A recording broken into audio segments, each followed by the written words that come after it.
So today's topic we are going to discuss, it is a very simple topic, that is radiation and sources of radiation. So with this today's topic, you will be aware that radiation is not only produced from CT scan or radiology department or radiotherapy department, it is also present in your day-to-day life. So before starting to the main sources of radiation, we have to know what is radiation. So what is actually radiation? It is the emission, that is emit or transmission of energy. It's a type of energy. By what form? In the form of wave or particle nature. It may be in the form of wave or it may be in the form of particles through space or through a medium.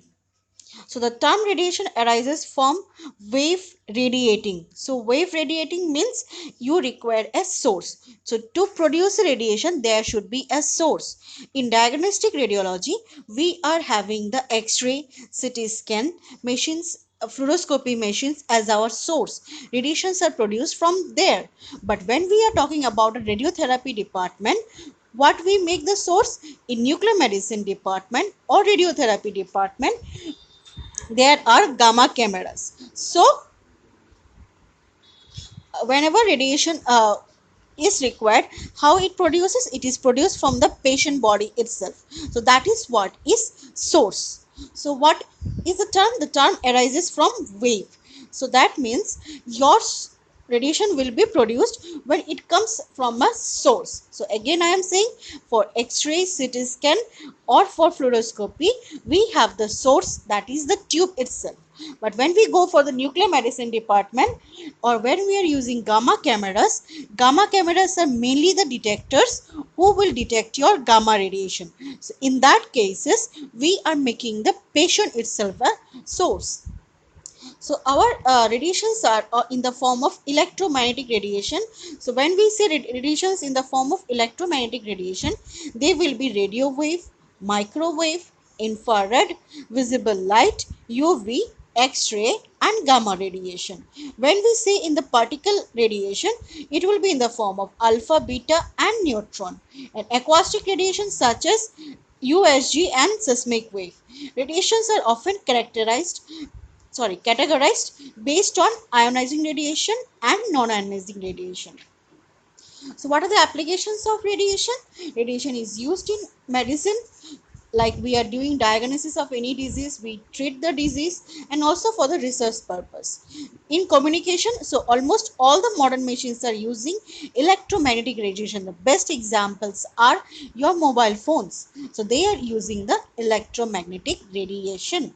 Next is the science. So it is used in research works, used for radioactive determination, what was their present origin when they were formed, and what is now their status after few years, few hours. So this thing all we can do. And mostly radiations are used also in airport. So whenever you have been to the airport, you have seen that your luggages are scanned through a machine, and there also they are producing the radiation. Radiation is also used in criminological purposes to detect the footprint, to detect what materials are inside any, like there are many suicidal bombs, there are many men suiciders, so who carries the drugs, and also with the help of radiation you can also detect them. Next is a main topic for the day is sources of radiation. Where from this radiation comes? Does it really come from our radiology department? Never. It is also present in nature, in our everyday lifestyles. So that is what makes is sources of radiations are of two types. One is natural source, another one is the man-made source. Natural means it will be present within the earth crust and you no need to prepare them.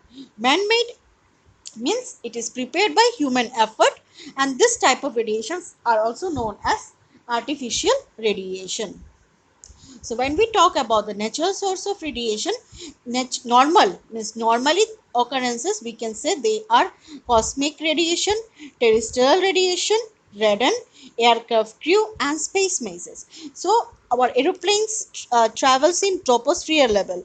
So as once we cross the atmospheric level, as you move upward, almost you all know that universe is a vast spaces of radiation. So the more you move higher, the more there will be the chances of radiation, and the most adverse effects happen to jetway travelers. So the persons who are frequently traveling in airport or aircrew members has a chances of getting induced to radiation. Next is enhanced sources, that is from the production like metal mining, smelting, phosphor industry, coal, gas drilling, rare earth material, titanium oxide, zirconium, ceramic industries, application of radium and thorium. So many of the industries requires radioactive isotopes to prepare things as like mostly we use in sterilization area like ultraviolet rays, so they are also a source of radiation, so you have to be cautious that they won't cause any harm to the individual who is operating them. Next is the man-made radiations like peaceful means safer are nuclear power production, transport of nuclear radioactive materials, application of nuclear power, medical uses. So when we say that we are using for peaceful purposes transportation, so when you are transporting any radioactive materials from one area to another area, basically mainly we use in nuclear medicine department, we transfer the radioisotopes from the source production area to the various hospital. So if the packing is not done properly as per the guidelines, like we have type A package, type B package and type C package, if the following tests are not performed before sending the parcel, there may be a leakage in the department. And so far you have heard about the Indira Gandhi National Airport too, there was one news that radiation is getting leakage. So if you have such incidents, you have to first inform the ARB authority, as well as you have to make an FIR. If any sources are missing from your department, you also have to inform the police department, because that is a communal issue. If it spreads, it may affect the individuals present in the environment. Next thing is application of nuclear power plant and medical purposes also. Military sources we use nuclear test, nuclear reactors, atom bomb, explosive items and residue of environment fallout.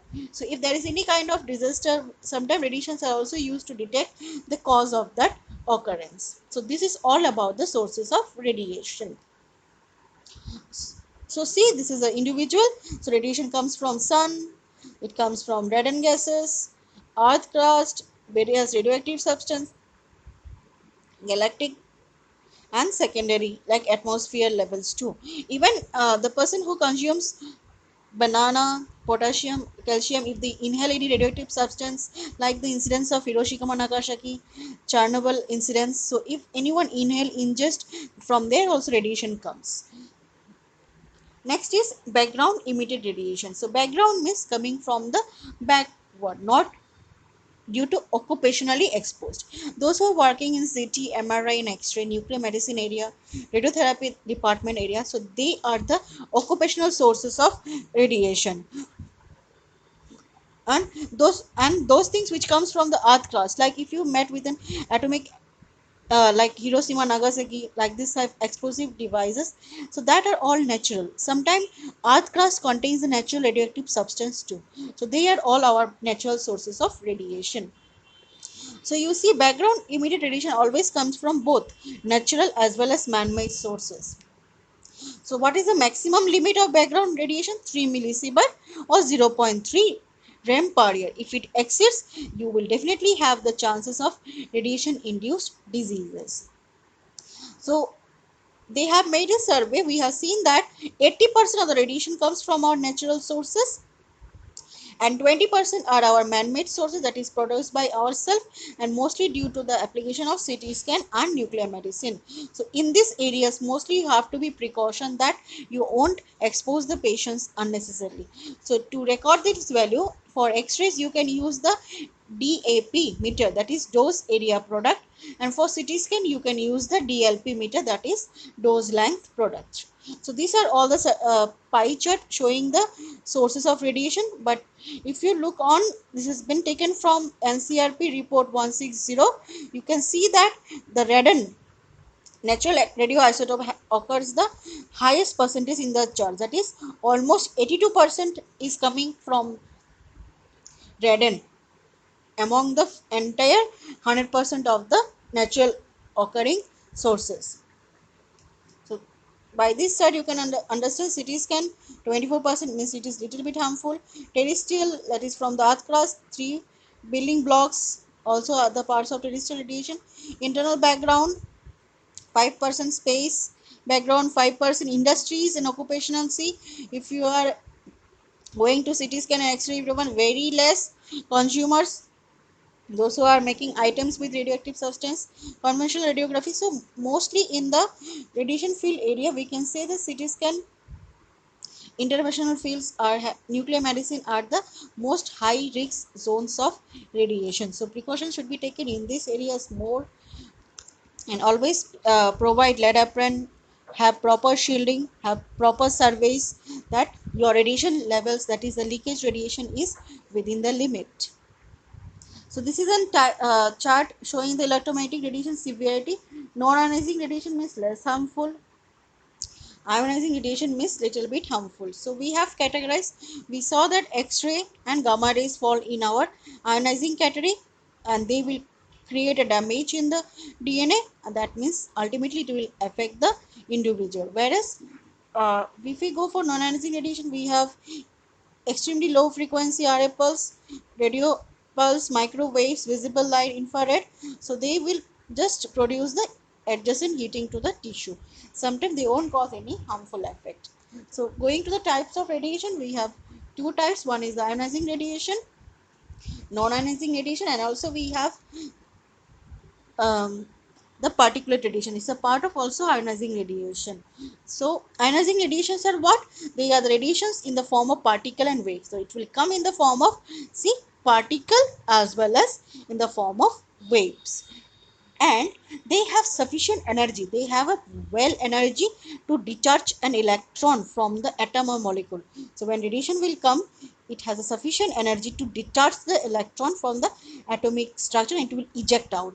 So once it eject out, it produces positron, neutron, and it may also produce ionization. So if they are producing free radicals as positron, then ionization, so that may go and mix up with any other molecules and cause the severe damage to the organs.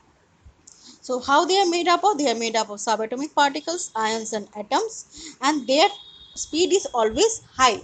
So that they will, as the speed is high, they will eject the electron, they will produce ionization. Next thing is how they cause damage. So this type of radiations are very much dangerous because they produce negative electron or free radicals, which may cause diseases like cancer or genetic damages. And the sources are nuclear reactions, nuclear decays, nuclear natural sources like sun, lightning, supernova explosion, artificial as nuclear reactors, accelerators, linear accelerators, and X-ray tubes. So if anyone asks you what are the examples or what are the areas you have to be cautious in radiation area, that should be your X-ray department, CT scan department, nuclear medicine department, fluoroscopy department, mammography area.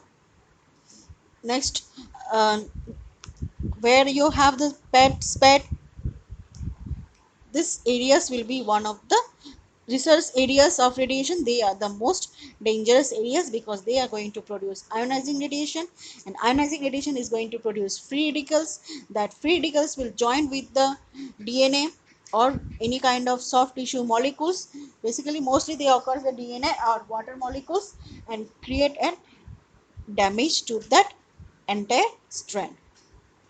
So in that case, we can say that we have two types of effect. One is direct effect and the one is indirect effect. If radiation comes directly and hit the DNA, that will be my direct effect. If radiation comes and with the help of water, it breaks the water molecule and forms hydroxyl ion or negative free radicals and affect the DNA, that is called as indirect effect. And mostly water is the source because 90% of the body is contains water, and as DNA is a genetic material, so it may transfer from one generation to another generation too.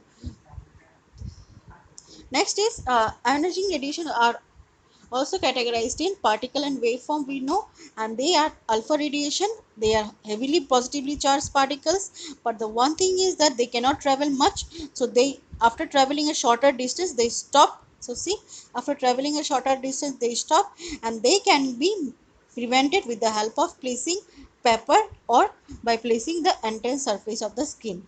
Next is the type is the beta radiation. They contain the electron, that is the negative charges, and they have slightly more power than our alpha radiation, and almost 1 to 2 centimeter they can travel inside the tissue. And beta radiation can be stopped by using aluminium. So if you are placing aluminium in the pathway of beta radiation, it will be prevented. Next we have is the gamma and X radiation, and they are in the form of electromagnetic radiation. So they will have both wave as well as particle nature, and these are the one radiation only which can pass through patient bodies, that is human bodies, but they also depends on their energy level. If energy level is low, they will travel more, sorry, less. But if energy is more, they will travel, and they almost may come out of the body. So that is why when you are using x-rays, at least use a suitable kV and ma, so that the x-ray won't stay in the body, it would come out of the body. Something we know as is called as LET. What is LET? Linear energy transfer. So it decides that how much amount of radiation is deposited per centimeter of the tissue, and it is measured in micrometer. So we all know that as alpha radiation is what? Positive, heavily positive charge, but it cannot come out from the body. So if it won't come out from the body, means what? It is going to stay in the body. So if it stays in the body, what will happen? Doses will be more. So that is why alpha and beta radiation, as they have low penetration power, they cannot come out of the body, so they have the higher LET and causes more damage than x-ray and gamma rays. As x-ray and gamma rays come out of the body, so they have low LET value. Next is this gamma and x radiations can be stopped by using wall or concrete or lead. So if you place lead or a thick wall of concrete, you can prevent the x-ray and gamma radiation. That means that is, you are not going to get total protection, but the thing is that it is going to minimize the intensity of that particular radiation. So mostly we know that ultimate product of any radioactive substance are lead. So the after once it forms lead, any radioactive substance, ultimately once it forms a lead, it loses its radioactivity property and it behaves like a normal element. So that is why also one of the reason is that we are using lead. Next is neutron. Neutron, what are they? They are uncharged particle. They doesn't produce ionization but directly, but they can be produced with the help of any interaction with alpha, beta or gamma X radiation. So that is the thing only. If you are having neutron as a radiation, you cannot confirm what type of radiation it is going to produce. It may produce alpha, it may be producing beta, it may produce gamma or X-ray. So that is why you are going to use the shield in its pathway is the paraffin wax. Next type of radiation we have is the non-ionizing radiation. And non-ionizing radiation is what? It doesn't carry enough charges or to ionize an atom or molecule, so they will never produce charged particle. No ionization will be produced here. So as no ionization produced here, no free radicals, that means what? It will not cause damage to the body. So that is why it is safer.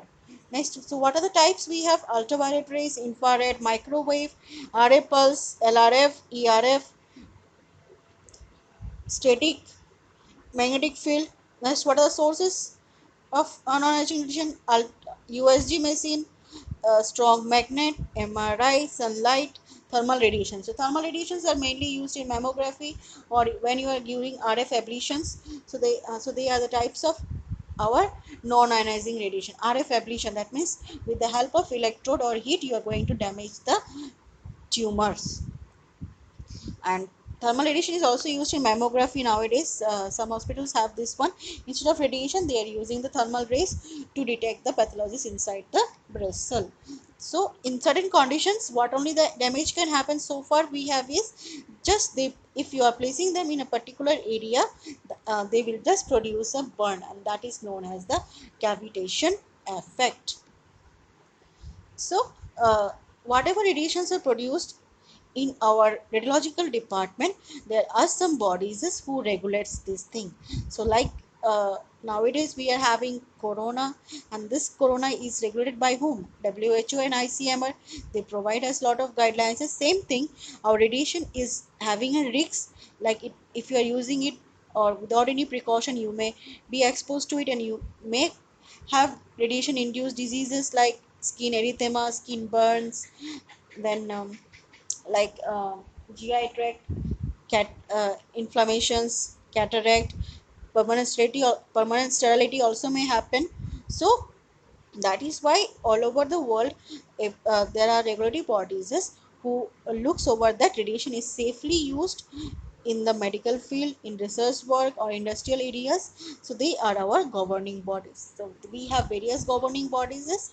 Internationally we have the ICRP, that is International Commission of Radiation Protection. In national level we have NCRP, and National Commission of Radiation Protection, it is in America. And for our state levels we have the Atomic Energy Regulatory Board, and it is in India. We also have another body, that is BERC. So BERC looks over the academic process and nuclear reactor or nuclear research works, nuclear projects, and ARB looks entirely about the safe use of ionization radiation all over the India. So anything happens, you have to report to ARB. ARB will report to NCRP. NCRP will report to ICRP. So if you want to have the guidelines about the radiation protection, I will forward you a link in the description box, so you can go and browse it and you can know about the harmful effects of radiation in our day-to-day life. So that was all about our today's session. And we all know that the use of radiation has both risks and benefit. So when you're using radiation in human bodies, you have to be alert that they won't be getting unnecessary exposures. Don't repeat exposures, stop retakes. And it's well and good if you are using or having the DAP meter or DLP meter, so that you can record in, and always have proper QA of the machines. Check everything, check your machines properly, so that unnecessarily you won't expose anyone. Next is that 60% of the diagnoses are done with the help of radiation, that is our X-ray. So that is a good advancement in our medical sciences. As well as radiation is also a key tool for treatment and certain kinds of cancer. So radiation should be viewed from prospective manner, that means you have to take proper precautions that it causes no harm to us as well as to our environment. Thank you.